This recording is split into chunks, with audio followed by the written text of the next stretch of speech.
Bonjour, bienvenue, nouveau numéro de valeur ajoutée sur Boursorama. Aujourd'hui, on vous parle des marchés boursiers européens qui démarrent bien l'année, une fois n'est pas coutume, et qui surperforment Wall Street. Bonjour Raphaël. Bonjour David. Raphaël, tu es un directeur des stratégies de marché de capitaux chez Tikehau Capital. Les indices boursiers européens qui ont beaucoup de retard, on le sait, sur leurs homologues américains, même si encore une fois l'année 2025 démarre bien. Il y a eu beaucoup de vents contraires, encore une fois, qui les ont pénalisés jusqu'à présent, mais peut-être que le vent est en train de tourner. Oui, c'est un début d'année très encourageant. Alors les vents contraires, malheureusement, n'ont pas complètement disparu. Ils existent toujours. On sait que l'Europe a des problématiques structurelles et conjoncturelles auxquelles elle fait face. Ça a beaucoup justifié une sous-performance qui a été très marquée ces dernières années. Mais semble-t-il qu'il y ait une espèce de forme de rebond, un retour d'une certaine forme de confiance de la part des investisseurs. Et donc effectivement, si on regarde les performances depuis le début de l'année, l'Europe reprend du poil de la bête. On n'a pas encore comblé l'écart avec les sous-performances passées, mais on s'oriente bien. Notamment le CAC 40 qui gagne quasiment 11% depuis le début de l'année, autour des 8200 points. Les actions européennes, on l'a dit, sont toujours décotées, peut-être comme jamais ou peut-être un petit peu moins vu que c'est remonté un peu. Oui, on n'est pas très loin de comme jamais quand même. En particulier vis-à-vis des États-Unis, l'écart n'a jamais été aussi grand. On a eu 40-45% de décote, là où historiquement on est plus à entre 10 et 20% de décote. Donc beaucoup de décotes sur ces marchés à la suite de plusieurs années de sous-performance.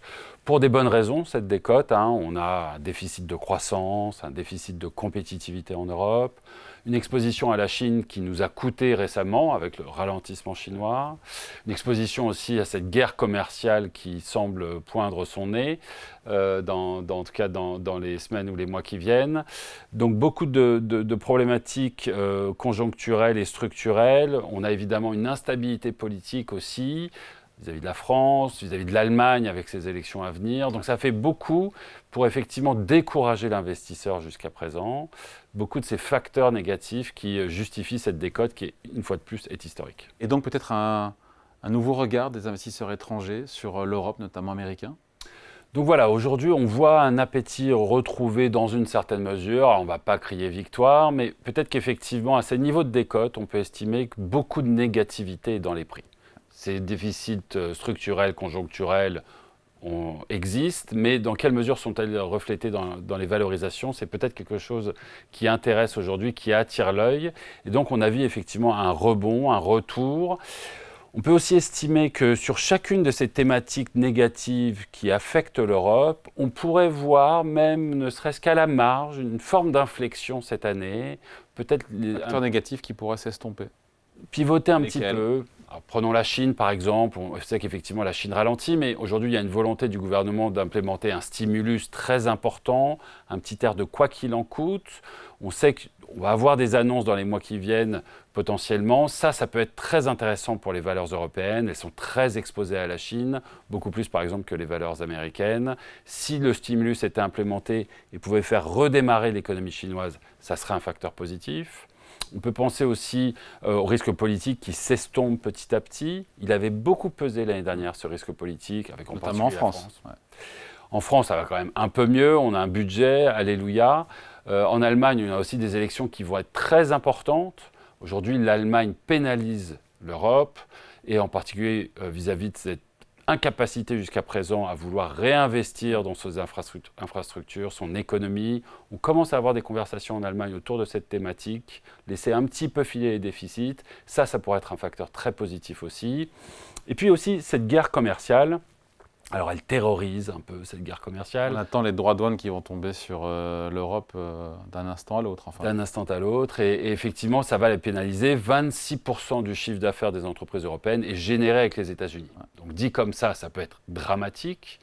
En revanche, lorsqu'on analyse un petit peu la composition de ce chiffre d'affaires, une bonne partie de ce chiffre d'affaires est à travers le segment des services, qui ne sera pas concerné par les droits de douane.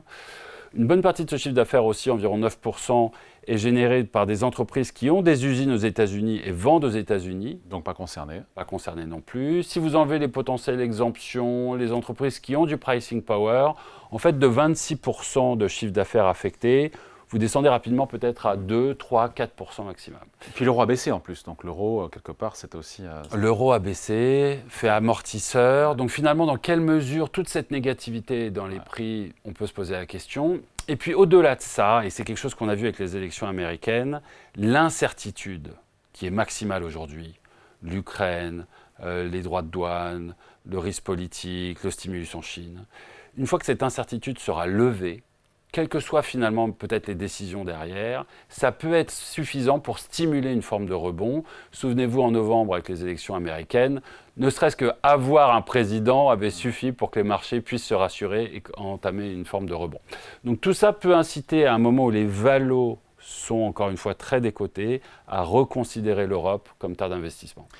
Les valorisations. Les marchés boursiers, d'ailleurs américains, la tech américaine au sens large, qui on le sait, Raphaël, évidemment, tout ça est très cher, tout ça est très chèrement valorisé. Les déceptions, on l'a vu dans le cadre des publications de résultats, les déceptions se payent souvent cash. Et c'est là où je reviens à l'Europe qui devient une alternative ou peut-être une opportunité pour des investisseurs. Oui, vous avez raison. On a parlé d'une part de la problématique strictement européenne. Maintenant, il y a probablement une thématique plus large sur le marché cette année, qui est la thématique de l'élargissement du leadership de performance. Alors, qu'est-ce que je veux dire par là? Ça fait 2 ans aujourd'hui que la performance des marchés, elle est très concentrée, et elle est très concentrée autour des valeurs technologiques. Exactement. Or, si vous regardez un petit peu l'environnement 2025, on peut estimer que d'autres segments, d'autres géographies, pourraient prendre le relais des valeurs technologiques. Les valeurs technologiques, soyons clairs, ça reste des terres d'investissement intéressantes, mais une partie de leur surperformance était due au fait qu'elles généraient beaucoup plus de bénéfices que les autres valeurs, ces entreprises technologiques. Ça sera moins le cas cette année, moins le cas l'année prochaine. L'écart de génération de croissance de bénéfices entre la technologie et les autres valeurs se réduit dramatiquement. 30% d'écart l'année dernière, on sera plus proche de 5-6%. Donc la justification de croissance des bénéfices est moindre cette année pour cette performance de la technologie. Et puis dans un monde où on dérégule, un monde où on baisse la fiscalité, je regarde les États-Unis, un monde où les banques centrales aussi coupent les taux, un monde où finalement être local, c'est moins dangereux d'un point de vue douanier qu'être global.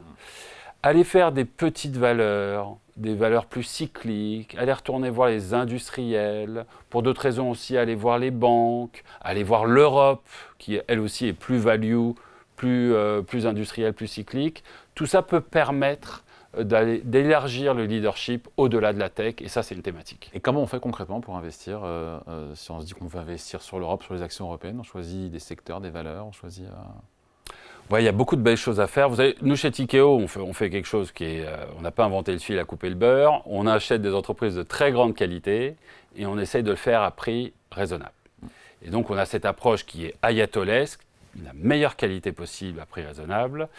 Si vous faites ça très sérieusement, finalement, vous vous retrouvez avec beaucoup d'entreprises européennes dans les portefeuilles. Parce que les États-Unis sont très chers et qu'en Europe, on a des très belles valeurs qui ont été très décotées.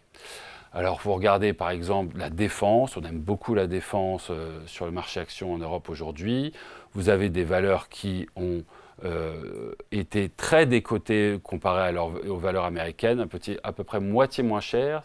La défense US, ça traite à peu près à 45 fois les bénéfices. Ouais. Défense en Europe, c'est plutôt 22.